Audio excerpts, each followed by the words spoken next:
तो आज इस वीडियो की शुरुआत दो बड़ी खबरों के साथ मैं कर रही हूं। नमस्कार, मैं हूं नीलू।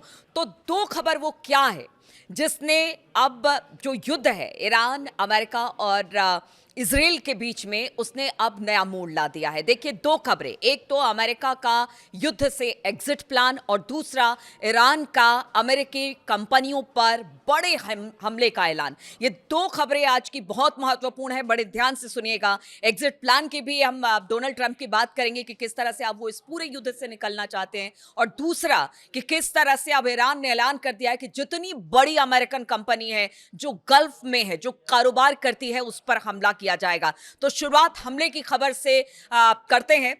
अगर ईरानी प्रवक्ता, आईआरजीसी के प्रवक्ता की बात की जाए तो एक बड़ा ऐलान उन्होंने कर दिया है। कहा है कि आज रात 8 बजे ईरान के टाइम के अनुसार, आज रात 8 बजे और भारतीय समय अनुसार 10 बजे बड़े हमले होंगे जो अमेरिका के बड़े जो बड़ी बड़ी कंपनियां हैं उस पर, और यह हमला जबरदस्त तरीके से किया जाएगा। एक भी अमेरिकन कंपनी को नहीं छोड़ा जाएगा जो इस वक्त पूरे मिडिल ईस्ट में कारोबार कर रहे हैं। इसमें कुछ कंपनियां हैं जिसका नाम हम आपको बताते हैं, जो कंपनियां इस वक्त कारोबार कर रही है और अमेरिका के लिए ये एक तरह से कह लीजिए कि बहुत ज्यादा पैसा कमाकर गल्फ से देती है। ये कंपनियां जो हैं उसमें एप्पल, सबसे बड़ा नाम एप्पल का आ रहा है, जिसको कि टारगेट किया है आईआरजीसी ने। और ये सिर्फ ऐसे धमकी नहीं है, बल्कि उन्होंने ऐलान किया है कि आज रात 8 बजे मिसाइलों से इन पर हमला किया जाएगा, जिसमें सबसे महत्वपूर्ण बताया जा रहा है एप्पल है, इसके अलावा गूगल है, माइक्रोसॉफ्ट है, मेटा जिसमें कि इंस्टाग्राम और फेसबुक की कंपनियां हैं, आईबीएम पर उसने कहा है कि हमला करेगा। इसके अलावा सिस्को, एक बड़ी कंपनी अमेरिका की है, जिस पर हमले का ऐलान आईआरजीसी ने किया है। इसके अलावा टेस्ला, जो कि सबसे ज्यादा टारगेट एलन मस्क की कंपनी है, उसको किया गया, क्योंकि एलन मस्क पर आरोप ईरान ये लगा रहा है कि उसने लगातार रिजीम चेंज को लेकर उकसाया अमेरिकी गवर्नमेंट को, और रिजीम चेंज की बात एलन मस्क की तरफ से की गई, इसलिए सबसे बड़ा टारगेट एलन मस्क है और उनकी कंपनियां हैं। और जिस तरह से बताया जा रहा है कि जो कंपनियों की पूरी 18 कंपनियों की लिस्ट दी है, एक दो नहीं बल्कि 18 कंपनियों की लिस्ट आईआरजीसी ने जारी की है, जिस पर हमले की बात वो कर रहा है। टेस्ला के अलावा बोइंग भी एक नाम है जिसको उड़ाने की धमकी धमकी नहीं, ऐलान, वो तो टाइम भी बता रहे हैं, ऐलान किया गया है कि जो बोइंग है उसको भी उड़ा दिया जाएगा। अब इन 18 कंपनियों की बात की जाए तो ये जो 18 कंपनियां हैं, खासतौर पर अगर पूरे मिडिल ईस्ट की बात की जाए, इसमें दुबई है, कतर है, दोहा है, रियाद है, जद्दा है, इन सब जगह पर अमेरिकी कंपनी इस वक्त व्यापार कर रही है, अच्छा खासा पैसा कमा रही है। और इनको टारगेट करने के पीछे आईआरजीसी जो दलील दे रही है, उसका कहना है कि वो कंपनियां हैं अमेरिका की जो इजराइल और अमेरिका को फंडिंग कर रही है इस युद्ध में। ईरान के खिलाफ इन कंपनियों पर सीधे सीधे आरोप है आईआरजीसी का कि वो फंडिंग कर रही हैं, अमेरिका और इजराइल के सैनिकों को पैसा मुहैया करा रही है, इसलिए इन सब को टारगेट किया जाएगा। तो ये 18 कंपनियां, अगर ऐसा होता है तो भारी नुकसान अमेरिका को होगा। अब तो देखिए, जो जहां जहां पर ये कंपनियां स्थित है, चाहे यूएई है, कुवैत है, कतर है, हर जगह के जो वहां की गवर्नमेंट है, वो अब इसको लेकर बेहद चिंतित है कि अगर ऐसा होता है तो फिर इसके दूरगामी परिणाम होंगे, क्योंकि इसमें एआई कंपनियां भी हैं, इसमें आप जैसे नेविगेशन, अगर गूगल की बात की जाए, कितना बड़ा नुकसान इसमें होगा।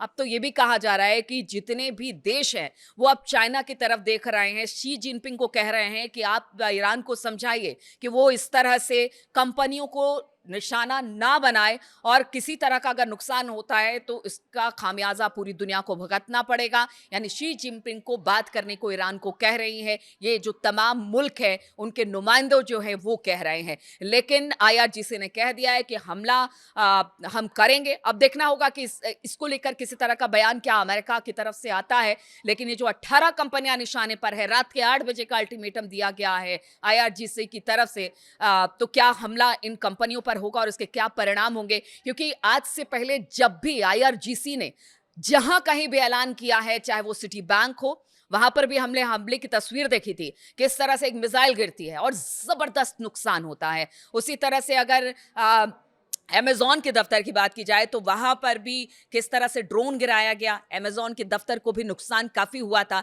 यानी अब तक जो आईआरजीसी कहती रही है उसको पूरा उसने किया है। यानी कि अगर वो कहती है कि हमने यहां पर वो करने वाली है तो वो हमले करती है, और इसकी तस्वीर हम देख चुके हैं। इसीलिए जिन जिन देशों में अमेरिकी कंपनियां हैं उन उन देशों की जो गवर्नमेंट है वो इस वक्त काफी ज्यादा पैनिक कंडीशन में है। और दूसरी खबर अब हम आपको बताते हैं, ये जो खबर होगा इस पर तो हमारी नजर रहेगी, लेकिन दूसरी बड़ी खबर, ट्रंप चाहते हैं कि अब इस पूरे युद्ध से एग्जिट किया जाए। एग्जिट करने का क्या मतलब है? क्या ट्रंप हार चुके हैं? क्या ट्रंप ने एक तरह से कहिए कि हथियार उन्होंने ईरान के सामने डाल दिया है और हॉर्मूज को लेकर वो कोई बात नहीं करना चाहते? कहते हैं हम हॉर्मूज पर कोई बात नहीं करेंगे और बहुत जल्दी हम इस युद्ध से निकलना चाहते हैं।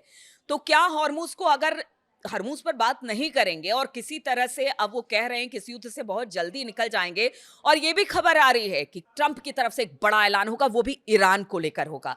अब ये ऐलान क्या होगा?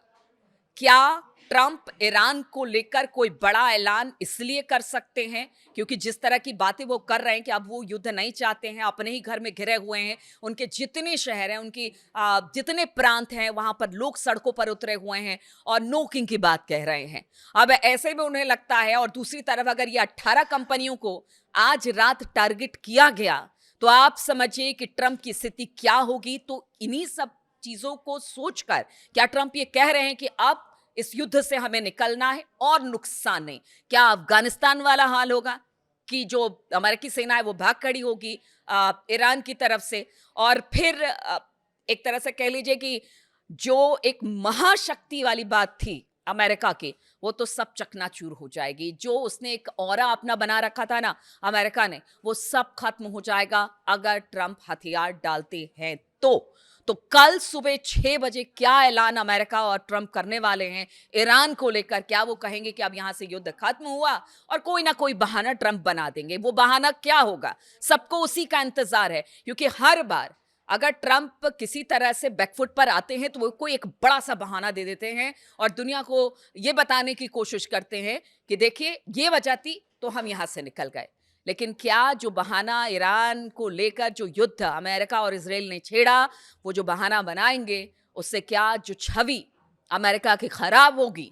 अगर इस युद्ध से ये लोग निकलते हैं या बैकफुट पर आते हैं तो वो बहाना मुफीद होगा, या फिर एक्सपर्ट ये भी मान रहे हैं क्या ये ट्रंप की एक और चाल है कि वो यहां से निकलने की बात कर रहे हैं? तो देखिए आने वाले समय में बहुत कुछ होने वाला है और इस पर लगातार मेरी नजर बनी रहेगी। बहुत बहुत शुक्रिया मेरे साथ इस वीडियो में जुड़ने के लिए।